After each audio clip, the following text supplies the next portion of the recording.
এই হাগ্রামার দলের মানুষ 17 বছর কি করিল আমার আদিবাসী ভাই মুসলমান ভাই গোষ্ঠী সংঘর্ষ মারা পিটা করিয়ে ধ্বংস করিল, কোনো উন্নতির ব্যবস্থা করা নাই। এই হাগ্রামার দলের মানুষ 17 বছর কি করিল আমার আদিবাসী ভাই মুসলমান ভাই গোষ্ঠী সংঘর্ষ মারা পিটা করিয়ে ধ্বংস করিল, কোনো উন্নতির ব্যবস্থা করা নাই।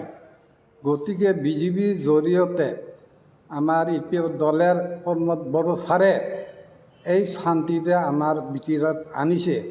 গতিকে আমাৰ মুসলমান সংগঠনেৰ পৰা আমরা আবেদন করেছি যে আমরা বিটিআর যত শান্তিতে থাকির পাই আমরা প্রমোদ বড় ইয়ার নির্মল প্রেসিডেন্ট সারেকে আমরা ভোট দিয়ে ট্রেক্টর পার্টিতে আমি জয়যুক্ত করিয়া দিম, এটা আমার আশা। ধন্যবাদ। আপোনালোকক বিশেষকৈ ধন্যবাদ জ্ঞাপন কৰি আপোনালোকক আহ্বান জনাইছোঁ আমি এই কাৰণত যে চাওক, মানে আমি ইমান দিন 17টা বছৰ BPFৰ যি অপশাসন আৰু এই অপশাসন কালত আমাৰ বিভিন্ন জনগোষ্ঠীৰ মাজত যি অশান্তি বিৰাজ কৰিছিল আৰু এই অশান্তি আমাৰ কেন্দ্ৰীয় EPPLৰ দলৰ নেতা শ্ৰীযুত প্ৰমোদ বড়ো ছাৰৰ নেতৃত্বত আমাৰ এই BTR অঞ্চলত শান্তি বিৰাজ কৰিছে। সেয়েহে এইবাৰ যে উপ নিৰ্বাচনত আমাৰ ৰাইজে চিন্তা কৰিছে যে এইবাৰ উপ নিৰ্বাচনত আমি বেলেগ কোনো চিন্তা কৰিব নালাগে, যিহেতু যদি আমি কংগ্ৰেছক ভোট দিয়া হয় তেতিয়াহ'লে কংগ্ৰেছে মানে ইয়াত চৰকাৰ বনাব নোৱাৰে, BPFক ভোট দিলে BPFও চৰকাৰ বনাব নোৱাৰে। আমাৰ যি পূৰ্ব যি চৰকাৰ আছে অসমত বিজেপি চৰকাৰ আৰু BTRত EPPLৰ চৰকাৰ, আৰু এই চৰকাৰে আমাৰ থাকি যাব। গতিকে ৰাইজে এইবাৰ বুজি পাইছে, আমাৰ বিশেষকৈ ধৰ্মীয় সংখ্যালঘুসকলেও বুজি পাইছে যে আমি কাৰো কথাত কাৰো মানে প্ৰলোভনত আমি আৰু ভৰি নিদিওঁ। এইবাৰ আমি শান্তিৰ হকে উন্নতিৰ হকে আৰু প্ৰগতিৰ হকে আমাৰ EPPL দলৰ যি প্ৰতীক চিন ট্ৰেক্টৰৰ ছবি, আমি এই ট্ৰেক্টৰ ছবিত আমি ভোট দিম বুলি সকলো ৰাইজে মত পোষণ কৰিছে।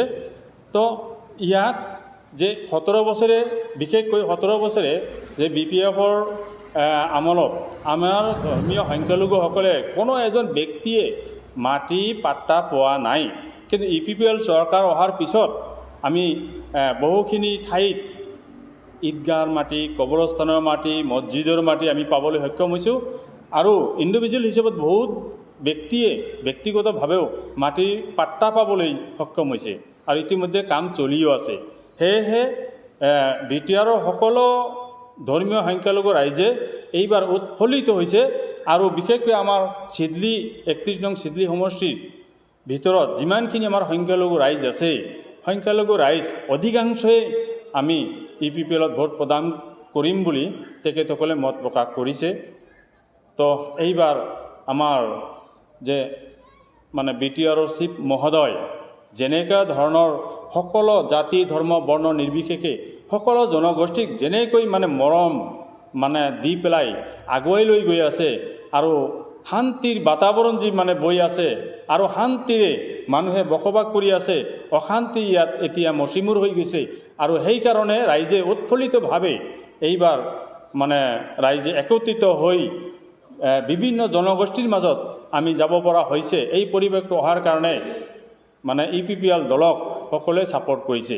আৰু আপোনালোকৰ এই মিডিয়াৰ জৰিয়তে মই সকলো ৰাইজক জাতি ধৰ্ম বৰ্ণ নিৰ্বিশেষে সকলো ৰাইজক মই এই বাই ইলেকশ্যনত আমাৰ প্ৰাৰ্থী শ্ৰীযুত নিৰ্মল কুমাৰ ব্ৰহ্মক বিপুলৰ পৰা বিপুল ভোটত জয়যুক্ত কৰাবলৈ মই আহ্বান জনাইছোঁ।